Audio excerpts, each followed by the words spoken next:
انتہائی قابل سب احترام میرے محترم و مکرم معزز سامعین حضرات، 22 جمادی الثانی جناب سیدنا ابو بکر صدیق رضی اللہ تعالی عنہ امیر المومنین خلیفۃ المسلمین جانشین رسول سسر رسول صلی اللہ علیہ وسلم سیدنا ابو بکر صدیق رضی اللہ تعالی عنہ کا یوم وفات ہے۔ آج میرا موضوع ہے کہ خاندان صدیق اکبر رضی اللہ تعالی عنہ کے ساتھ اہل بیت کی رشتہ داریاں۔ چنانچہ عزیز و دوستو، صدیق اکبر رضی اللہ تعالی عنہ کی عجیب شان ہے۔ جب کلمہ پڑھا، مسلمان ہوئے تو 40,000 دینار کے مالک تھے، لیکن جب اس دنیا سے جانے کا وقت آیا تو بادشاہت تھی، خلیفہ وقت تھے، لیکن ذاتی حیثیت یہ تھی کہ ایک پرانے کپڑے میں ان کو دفنایا گیا، گویا کہ سب کچھ قربان کر دیا۔ لا الہ الا اللہ۔ صحابہ اکرام کو اہل بیت سے محبت تھی اور اہل بیت کو حضرات صحابہ اکرام سے محبت تھی۔ اس حوالے سے میں عرض کروں گا کہ پہلی بات یہ سن لیں کہ آج کے اس گئے گزرے دور میں جب ہم کہیں پر رشتہ داری کرتے ہیں تو بتائیں کیا آنکھیں بند کر کے کرتے ہیں؟ بولیں جی ذرا۔ جہاں کہیں رشتہ داری کرنی ہو، ہم خوب جانچ پرکھ کر، دیکھ بھال کر، کریکٹر کو اور ان کے رہن سہن کو دیکھ کر پھر رشتہ داری کرتے ہیں۔ کیا خیال ہے آپ حضرات کا کہ کیا سرکار دو عالم صلی اللہ علیہ وسلم نے جہاں بیٹیاں دیں اور جہاں سے بیٹیاں لیں، کیا ایسے ہی رشتے کر لیے؟ ہماری زبان میں اگر کہیں پہ کوئی رشتہ داری کر لینا اور بعد میں وہ جو رشتہ ہے وہ اچھا نہ نکلے، کامیاب ہو، تو لوگ کہتے ہیں کرن لگے تیری مت ماری گئی سی، تینوں کرن لگیا نہیں پتا لگا، کسی نے پوچھ ہی نہیں تھا۔ میرے عزیزو دوستو، کیا خیال ہے کہ سرکار دو عالم صلی اللہ علیہ وسلم نے بغیر کسی جانچ کے، بغیر کسی پرکھ کے ہی رشتہ داریاں کر لی؟ نہیں، ایسا نہیں ہے۔ رشتہ داریاں کی، بیٹیاں دی بھی، بیٹیاں لی بھی، پتا چلا کہ جہاں رشتے دیے وہ بھی انتخاب شدہ اور جہاں سے رشتے لیے وہ بھی انتخاب شدہ تھے۔ لا الہ الا اللہ۔ چنانچہ سرکار دو عالم صلی اللہ علیہ وسلم اور سیدنا ابو بکر صدیق رضی اللہ تعالی عنہ کا سب سے بڑا رشتہ وہ یہ ہے کہ سیدنا صدیق اکبر رضی اللہ تعالیٰ عنہ سسر رسول ہے، اور یہ بات سب جانتے ہیں، بلکہ میں کہتا ہوں کہ شان صدیق اکبر پر کوئی آیت، کوئی حدیث، کوئی دلیل نہ بھی ہو، اتنا ہی کافی ہے کہ وہ میرے مصطفیٰ کے سسر تھے۔ لا الہ الا اللہ۔ آگے چلتے ہیں۔ حضرت ابو بکر صدیق رضی اللہ تعالیٰ عنہ کی ایک بیوی تھی جن کا نام تھا اسماء بنت عمیس۔ حضرت فاطمہ جب بیمار ہوتی ہیں تو یہ اسماء بنت عمیس جاتی ہیں اور ان کی تیمارداری کرتی ہیں۔ جتنی دن فاطمہ زہرا رضی اللہ تعالی عنہا رہی، یہ ان کے پاس رہی اور ان کی تیمارداری کرتی رہی، اور پھر جب ان کی وفات کا وقت قریب آیا تو فاطمہ الزہرا رضی اللہ تعالی عنہا نے وصیت کی کہ مجھے کفن بھی ابو بکر کی بیوی دے گی اور مجھے غسل بھی وہی دے گی۔ میرے عزیزو دوستو، سیدنا صدیق اکبر رضی اللہ تعالی عنہ کی اہلیہ کا جگر گوشہ رسول فاطمہ بطول کو غسل دینا اور پھر کفن بھی پہنانا اس بات کی دلیل ہے کہ آپس میں بڑی محبت اور پیار تھا۔ آگے چلتے ہیں۔ یہی فاطمہ بنت امیس، ان کی ایک بہن تھی جن کا نام تھا حضرت سلمہ۔ یہ حضرت سلمہ حضرت حمزہ کے نکاح میں تھی۔ پھر ان کی ایک دوسری بہن تھی جن کا نام تھا ام الفضل۔ یہ ام الفضل جو تھی یہ حضرت عباس کے نکاح میں تھی۔ اور پھر ان کی ایک تیسری بہن تھی جن کا نام تھا میمونہ۔ یہ میمونہ سرکار دو عالم صلی اللہ علیہ وسلم کے نکاح میں تھی۔ اب آپ مجھے یہ بتائیں گے کہ حضرت حمزہ، حضرت عباس، حضرت ابو بکر صدیق اور حضرت حضور صلی اللہ علیہ وسلم، یہ چاروں بزرگ آپس میں کیا لگے؟ کیوں جی؟ ہم زلف۔ کیا لگے؟ ہم زلف۔ اسماء بنت امیس زوجہ صدیق اکبر ہیں۔ ان کی ایک بہن ہے سلمہ جو حمزہ رضی اللہ تعالیٰ عنہ کے نکاح میں، دوسری بہن ام الفضل۔ یہ ام الفضل جو تھی یہ حضرت عباس رضی اللہ تعالیٰ عنہ کے نکاح میں تھی، اور تیسری بہن تھی حضرت میمونہ، یہ خود سرکار دو عالم صلی اللہ علیہ وسلم کے نکاح میں تھی۔ معلوم ہوا کہ حضرت حمزہ، حضرت عباس اور سرکار دو عالم صلی اللہ علیہ وسلم صدیق اکبر رضی اللہ تعالیٰ عنہ کے ہم زلف بھی تھے۔ اور اس سے یہ بات بھی معلوم ہو گئی کہ صدیق اکبر سرکار دو عالم صلی اللہ علیہ وسلم کے سسر بھی ہیں، اور ایک اور اعتبار سے ہم زلف بھی ہیں۔ آگے چلتے ہیں۔ یہی اسماء بنت امیس، یہ پہلے توجہ فرمائے ذرا، یہی اسماء بنت امیس یہ پہلے حضرت علی کے بھائی حضرت جعفر طیار کے نکاح میں تھی۔ 8 ہجری میں جب غزوہ موتا ہوا تو حضرت جعفر طیار رضی اللہ تعالیٰ عنہ شہید ہو گئے۔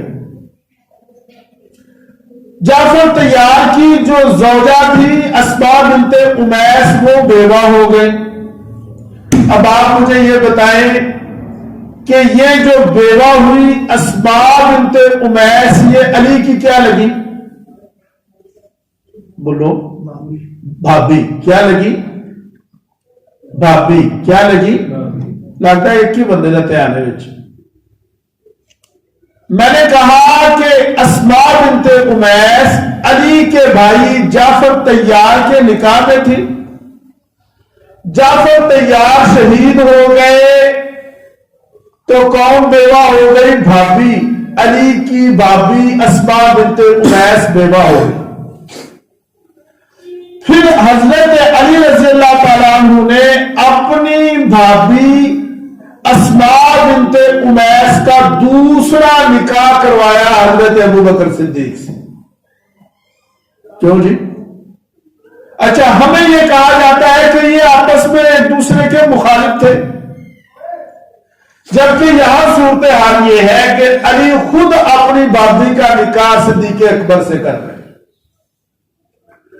لا الہ الا اللہ۔ معلوم ہوا کہ صدیق اکبر سرکار کا بھی انتخاب تھے اور علی کا بھی انتخاب تھے۔ کہ سرکار نے بیٹی کا رشتہ لیا اور علی نے بھابھی کا رشتہ دیا. جہاں صدیق اکبر میرے مصطفیٰ کا انتخاب ہے وہی صدیق اکبر حیدر کرار کا بھی انتخاب ہے. لا الہ الا اللہ. آگے چلیں گی. پھر جب سیدنا صدیق اکبر رضی اللہ تعالی عنہ کی رحلت ہوئی تو یہ اسماء بنت امیس یہ پھر بیوہ ہو گئی. چنانچہ یہ اسماء بنت امیس ان کا تیسرا نکاح خود حضرت علی رضی اللہ تعالیٰ عنہ کے ساتھ ہوا. اب آپ ذرا سمجھیں اس بات کو. جعفر طیار بھائی سے اسماء بنت امیس بیوہ ہوئی اس وقت علی نے خود نکاح نہیں کیا تو جو ہے. لیکن جب ابو بکر صدیق سے یہ اسماء بنت امیس بیوہ ہوئی تو پھر خود نکاح کیا. معلوم یہ ہوا کہ اس وقت علی ابو بکر صدیق کو اپنے سے بہتر سمجھتے تھے اسی لیے ان کے نکاح میں دیا. لا الہ الا اللہ. آگے چلیں جی. آپ حضرات توجہ ہے نا جی. آگے چلتے ہیں. اب میں آپ کو ذرا تھوڑا سا آپ کو حاضر دماغ رہنا پڑے گا. یہ اسماء بنت امیس جب حضرت جعفر طیار کے نکاح میں تھی تو ان کے دو بیٹے ہوئے. ایک کا نام محمد تھا اور ایک کا نام عبداللہ تھا. پھر اس کے بعد یہ اسماء بنت امیس یہ ابو بکر صدیق رضی اللہ تعالیٰ عنہ کے نکاح میں آئی تو سیدنا ابو بکر صدیق سے بھی ایک بیٹا ہوا جس کا نام محمد تھا. پھر اسماء بنت امیس یہی حضرت علی المرتضیٰ کے نکاح میں آئی تو وہاں بھی دو بیٹے ہوئے. ایک کا نام تھا عون اور ایک کا نام تھا یحییٰ. اب آپ مجھے یہ بتائیں کہ علی کے دو بیٹے عون اور یحییٰ اور ابو بکر کا ایک بیٹا محمد یہ آپس میں کیا لگے؟ ہاں جی بھائی لگے. کیا لگے؟ بھائی. معاشرف بھائی ہے نا. تو اب معلوم یہ ہوا کہ صدیق اکبر کی اولاد اور علی کی اولاد آپس میں کیا ہے؟ بھائی ہے. لا الہ الا اللہ. کیا یہ ایک ہی خاندان میں؟ جب یہ ایک ہی خاندان ہے تو پھر کیوں فرق کرتے ہو ان میں؟ آگے چلیں. حضرت ابو بکر صدیق رضی اللہ تعالیٰ عنہ کا ایک بیٹا تھا جس کا نام تھا عبد الرحمن یعنی عبد الرحمن بن ابی بکر. عبد الرحمن بن ابی بکر کی ایک بیوی تھی جن کا نام تھا قریبۃ الصغریٰ. یہ جو قریبۃ الصغریٰ تھی جو عبد الرحمن بن ابی بکر کی زوجہ تھی. قریبۃ الصغریٰ کی ایک بہن تھی جن کا نام تھا ام سلمہ اور یہ ام سلمہ سرکار دو عالم صلی اللہ علیہ وسلم کے نکاح میں تھی. معلوم یہ ہوا کہ ابو بکر کے بیٹے عبد الرحمن اور سرکار دو عالم صلی اللہ علیہ وسلم آپس میں کیا لگے؟ پھر ہم زلف. بھائی آپ حضرات سمجھیں گے کہ باپ ابو بکر صدیق بھی سرکار کا ہم زلف ہے اور بیٹا عبد الرحمن بھی سرکار کا کیا ہے؟ ہم زلف ہے. اچھا جی. حضرت ابو بکر صدیق رضی اللہ تعالی عنہ کا ایک بیٹا تھا جس کا نام تھا عبد الرحمن یعنی عبد الرحمن بن ابی بکر. ان کے ہاں ایک بیٹی پیدا ہوئی جس کا نام تھا حفصہ. کیا جی؟ حفصہ. یہ جو عبد الرحمن کی بیٹی تھی جس کا نام حفصہ تھا، یہ صدیق اکبر کی کیا لگی؟ پوتی. کیا لگی؟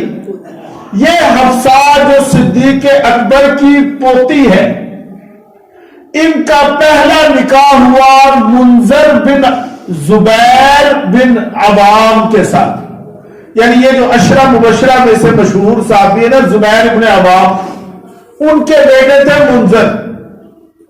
یہ جو حفصہ عبد الرحمن کی بیٹی ہے اور صدیق اکبر کی پوتی ہے، اس کا نکاح ہوا منذر کے ساتھ جو زبیر کے بیٹے ہیں، عوام کے پوتے ہیں.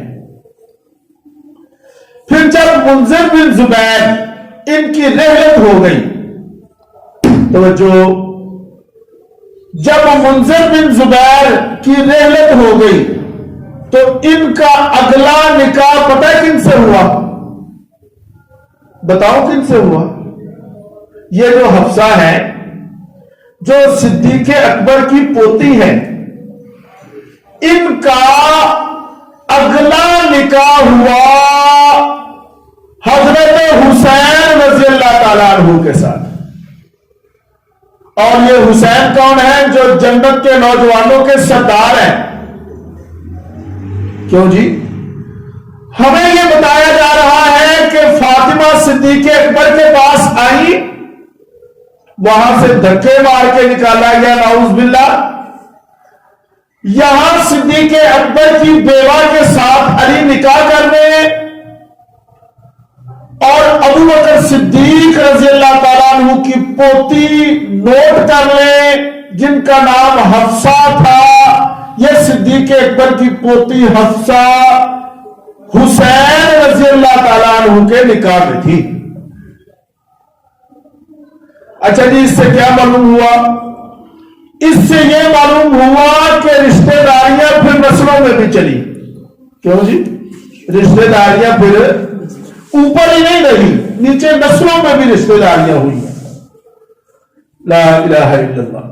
اور اس سے یہ بات بھی معلوم ہوئی کہ حضرت ابو بکر صدیق کی پوتی حفصہ یہ بیوی کن کی ہے؟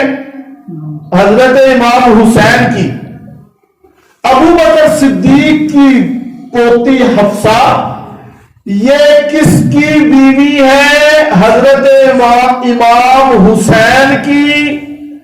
یہ حضرت امام حسین کی بیوی ہے، حضرت علی کی بہو ہے. لا الہ الا اللہ. آگے چلیں. جب حضرت حسین رضی اللہ تعالیٰ عنہ شہید ہو گئے، کربلا کا واقعہ ہوا، امام حسین کو شہید کر دیا گیا، تو یہ جو حفصہ تھی یہ بیوہ ہو گئی. توجہ یار، بڑی اہم بات. یہ جو بیوہ ہو گئی حفصہ، جانتے ہیں اس کا اگلا نکاح کس کے ساتھ ہوا؟ بتاؤ. اس کا اگلا نکاح ہوا عمر بن خطاب کے بیٹے عاصم کے ساتھ. تسی کہتے ہو کہ عمر نے کہا دروازے تو عبداللہ چھٹی سی. یہاں آپس میں رشتہ داریاں ہو رہی ہیں، یہاں آپس میں جناب پیار معلوم یہ ہوا کہ صحابہ کو اہل بیت کے ساتھ محبت تھی، اہل بیت کو صحابہ کے ساتھ محبت تھی. اچھا جی، اب آپ ذرا توجہ کر لیں. ایک بڑا ہی اہم خاندان صدیق اور اہل بیت کے درمیان ایک بڑا ہی اہم رشتہ ہوا جو میں آپ کے سامنے عرض کرنا چاہتا ہوں، لیکن آپ کی پوری توجہ چاہیے. حضرت ابو بکر صدیق رضی اللہ تعالیٰ عنہ کا ایک بیٹا تھا جس کا نام تھا عبد الرحمن. یاد رکھنا ہے آپ نے، کیا نام تھا؟ عبد الرحمن. یہ جو عبد الرحمن تھے، ان کے ہاں ایک بیٹی پیدا ہوئی جن کا نام تھا اسماء. یہ اسماء بنت عبد الرحمن ہو گئی. ابو بکر صدیق کے ایک دوسرے بیٹے تھے جن کا نام تھا محمد. کیا جی؟ محمد. یہ جو محمد تھے، ان کے ہاں ایک بیٹا پیدا ہوا جس کا نام تھا قاسم. کیوں جی؟ تو عبد الرحمن بن ابی بکر کے ہاں جو بیٹی پیدا ہوئی اس کا نام تھا اسما، اور محمد بن ابو بکر کے ہاں جو بیٹا پیدا ہوا اس کا نام تھا قاسم۔ پھر یہ ہوا کہ اس قاسم اور اس اسما کی آپس میں شادی ہوئی۔ جب قاسم اور اسما کی آپس میں شادی ہوئی، نکاح ہوا، یہ دونوں بھائی آپس میں مل گئے نا، سمجھ رہے کہ نہیں؟ دونوں بھائیوں نے آپس میں رشتہ داریاں کر لی، یعنی یہ محمد اور عبد الرحمن بن ابی بکر دونوں میں رشتہ داری ہو گئی۔ اچھا جی، اسما بنت عبد الرحمن اور قاسم بن محمد کا نکاح ہوا، پھر ان کے ہاں ایک بیٹی پیدا ہوئی جس کا نام تھا ام فروا۔ کیا جی؟ بولو ذرا، ام فروا۔ ام فروا کون تھی؟ یہ ام فروا وہ ہے کہ جن کا ننہال بھی صدیق اکبر، یہ ام فروا وہ ہے کہ جس کا ددیال بھی صدیق اکبر۔ نہیں گل سمجھے؟ یہ ام فروا ان کا ننہال بھی صدیق اکبر اور ان کا ددیال بھی صدیق اکبر۔ یہ جو ام فروا ہے، اب اس کا نکاح کس سے ہوا؟ میں بتاؤں کس سے ہوا؟ یہ جو ام فروا جو ننیال سے بھی صدیقی ہے، ددیال سے بھی صدیقی ہے، ان ام فروا کا نکاح ہوا امام زین العابدین کے بیٹے امام محمد باقر کے ساتھ۔ کس کے ساتھ؟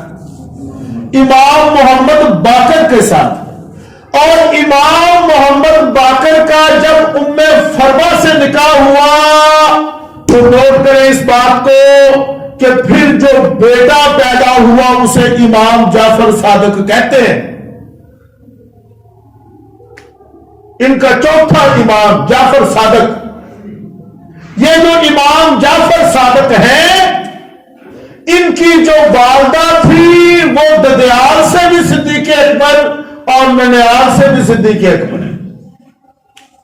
اب ذرا پوچھو نا ان سے کہ تم تو کہتے ہو کہ یہ تو آپس میں مخالف تھے، تم تو کہتے ہو کہ ان کی آپس میں لڑائیاں ہوئی، ذرا ان سے پوچھو کہ تمہارے امام جعفر صادق کی اماں کا کیا نام تھا؟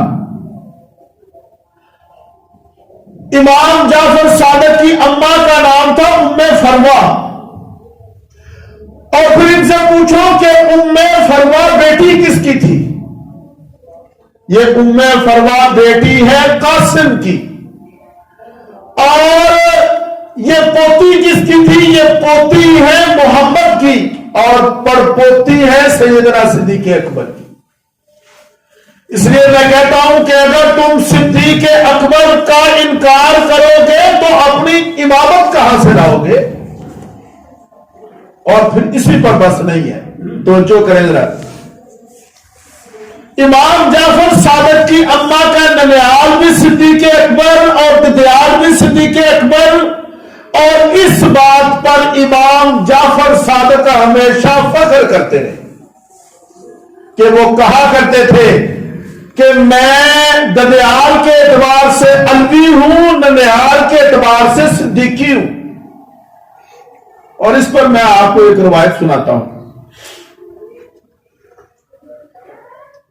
کسی آدمی نے حضرت امام جعفر صادق سے یہ پوچھا رحمت اللہ علیہ کہ کیا تلوار کی جو مٹھ ہوتی ہے اس پر سونا لگانا جائز ہے؟ یہ حدیث ہے کہ تلوار کی مٹھ پر سونا لگانا، جو قبضہ ہوتا ہے نا اس کا تلوار کا، وہاں پر سونا لگانا جائز ہے؟ تو امام جعفر صادق نے یہ فرمایا کہ ہاں جائز ہے، اس لیے کہ میرے نانا ابو بکر صدیق کی تلوار پہ بھی لگا ہوا تھا۔ لو دسو، ہم کہتے ہیں کہ یہ آپس میں نہیں، ان کی رشتہ داریاں صرف آپس میں ہی نہیں تھی بلکہ ان کی نسلوں میں بھی چلی ہیں، اس لیے کہ امام جعفر صادق جس کے نام کے آج تم کوڈے کھاتے ہو، جس کے نام پہ آج تم چڑھاوے چڑھاتے ہو، جس کو تم اپنا چوتھا امام کہتے ہو، یہ امام جعفر صادق اپنے آپ کو صدیقی ہونے میں فخر محسوس کیا کرتے تھے۔ لا الہ الا اللہ۔ اچھا جی، آخر میں ایک اعتراض یہ کیا جاتا ہے، آپ حضرات کی توجہ ہوگی تو یہ مسئلہ حل ہوگا، اور اگر توجہ نہیں ہوگی نا تو پھر ایسا نہ ہو کہ مزید پریشانی ہو جائے۔ اعتراض یہ کیا جاتا ہے کہ ان کی تو آپس میں لڑائیاں ہوئی،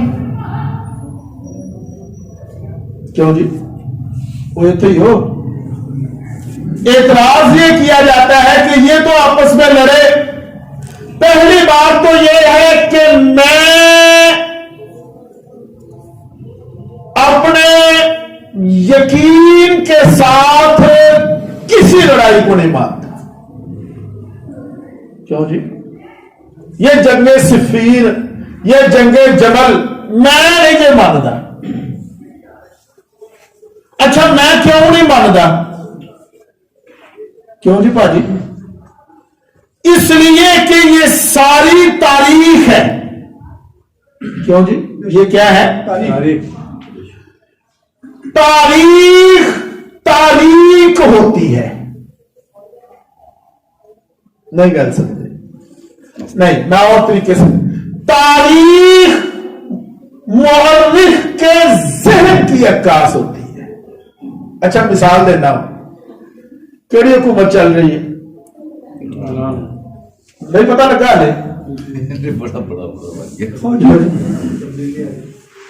اچھا اب اس حکومت میں ایک وہ مورخ ہے جو پی ٹی آئی کا حمایتی ہے، دوسرا وہ ہے جو مخالف ہے، دونوں لکھ رہے ہیں۔ ظاہر ہے جو پی ٹی آئی کا حمایتی ہے وہ تاریخ میں کیا لکھے گا؟ تاریخیں لکھے گا نا، اور جو اس کا مخالف ہے وہ تاریخ میں کیا لکھے گا؟ آگے آنے والے بچے تاریخ اٹھائیں گے تو میں نے کہا کہ تاریخ مورخ کے ذہن کی عکاس ہوتی ہے، جیسا مورخ ہوگا ویسی تاریخ لکھے گا۔ اس لیے میں نہیں یہ مانتا ہے میں کسی جگہ میں، اور میں دلیل دوں گا اس پر، اور میں انکار کرتا ہوں ان تاریخوں کا۔ لاؤ میرے تے فتوا کہ تاریخ دا منکر کافر ہوندا ہے؟ دسو جی، کیا تاریخ کا منکر کا قرآن کا تو ہوتا ہے، حدیث تاریخ کا منکر میں نہیں مانتا۔ لاؤ فتوا میں مانتا ہوں قرآن کو۔ کس کو؟ قرآن کہتا ہے رحماء بینہم، ان کی آپس میں محبتیں تھی۔